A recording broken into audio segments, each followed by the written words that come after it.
குடும்ப தகராறு மற்றும் பணம் கொடுக்கல் வாங்கல் காரணமாக மாமனாரை டிப்பர் லாரியை ஏற்றி கொலை செய்த மருமகன் உட்பட 3 பேரை எட்டயபுரம் போலீசார் கைது செய்துள்ளனர். தூத்துக்குடி மாவட்டம் கோவில்பட்டி விநாயகா நகரை சேர்ந்தவர் ஆர்.கே. துரைபாண்டியன்.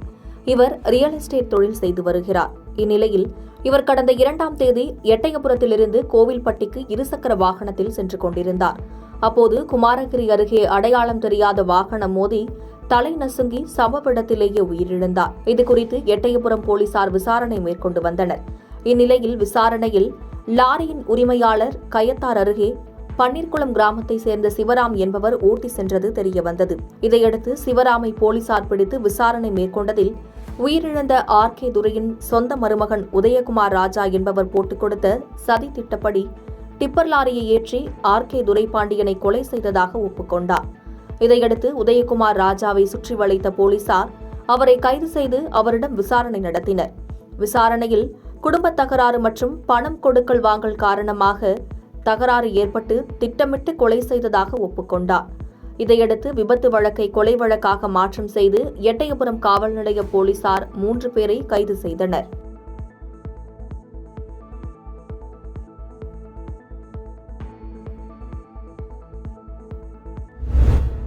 சேலம் மாவட்டம் மேட்டூர் அருகே வனவாசியில் சேலம் நாடாளுமன்ற தொகுதியின் திமுக வேட்பாளர் டி.எம். செல்வ கணபதியை ஆதரித்து இந்திய கம்யூனிஸ்ட் கட்சி சார்பில் பிரச்சார பொதுக்கூட்டம் நடைபெற்றது. இதில் மாநில செயலாளர் முத்தரசன் சிறப்புரையாற்றினார். அப்போது செய்தியாளர்களிடம் பேசிய அவர், பாஜக ஆட்சிக்கு வந்தால் நாட்டில் ஜனநாயகம் இருக்காது. ஜனநாயகத்தை சீர்குலைத்துவிட்டு சர்வாதிகார ஆட்சி நடத்துவது, பாசிச ஆட்சி நடத்துவது என்பதை மக்கள் ஒருபோதும் ஏற்க மாட்டார்கள் என்று கடுமையாக விமர்சித்து பேசினார்.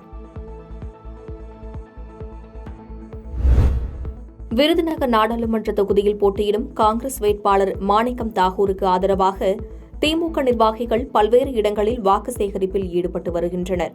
அதன் ஒரு பகுதியாக அருப்புக்கோட்டையில் வருவாய் மற்றும் பேரிடர் மேலாண்மை துறை அமைச்சர் கே.எஸ்.ஆர். ராமச்சந்திரன் பல்வேறு சங்க நிர்வாகிகள், உறவின்முறை நிர்வாகிகள், முக்கியஸ்தர்களை நேரில் சந்தித்து கை சின்னத்திற்கு வாக்கு சேகரித்தார். அதன்படி புளியம்பட்டி, பெரிய புளியம்பட்டி, சின்னம் புளியம்பட்டி உள்ளிட்ட பகுதிகளில் பல்வேறு சங்க பிரதிநிதிகள், உறவின்முறை நிர்வாகிகள், முக்கியஸ்தர்கள் பொதுமக்களை சந்தித்து கை சின்னத்திற்கு வாக்கு சேகரித்தார்.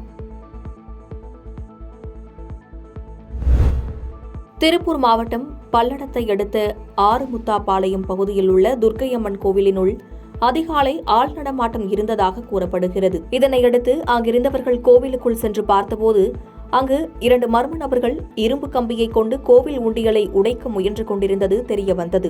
மேலும் பொதுமக்களின் சத்தம் கேட்கவே அங்கிருந்து 2 பேரும் தப்பி ஓட முயன்றபோது கோவிலின் பக்கவாட்டு சுவரை தாண்ட முயற்சித்துள்ளனர். அப்போது எதிர்பாராத விதமாக கீழே விழுந்ததில் ஒருவருக்கு தலையில் பலத்த காயம் ஏற்பட்டது. இதையடுத்து அப்பகுதி பொதுமக்கள் 2 பேரையும் பிடித்து தர்ம அடி கொடுத்து பல்லடம் போலீசாரிடம் ஒப்படைத்தனர்.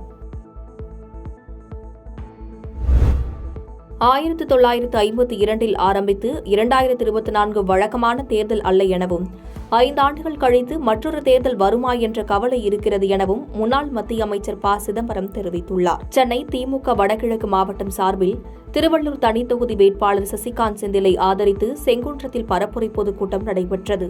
இந்த பொதுக்கூட்டத்தில் முன்னாள் மத்திய நிதியமைச்சர் ப. சிதம்பரம் கலந்து கொண்டு பேசினார்.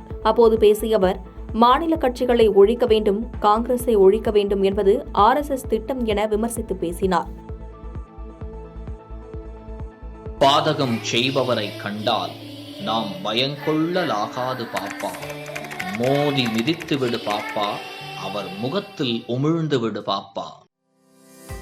அண்மை செய்திகளை உடனுக்குடன் தெரிந்து கொள்ள இணைந்திருங்கள் இயம்நாடு தொலைக்காட்சியுடன்.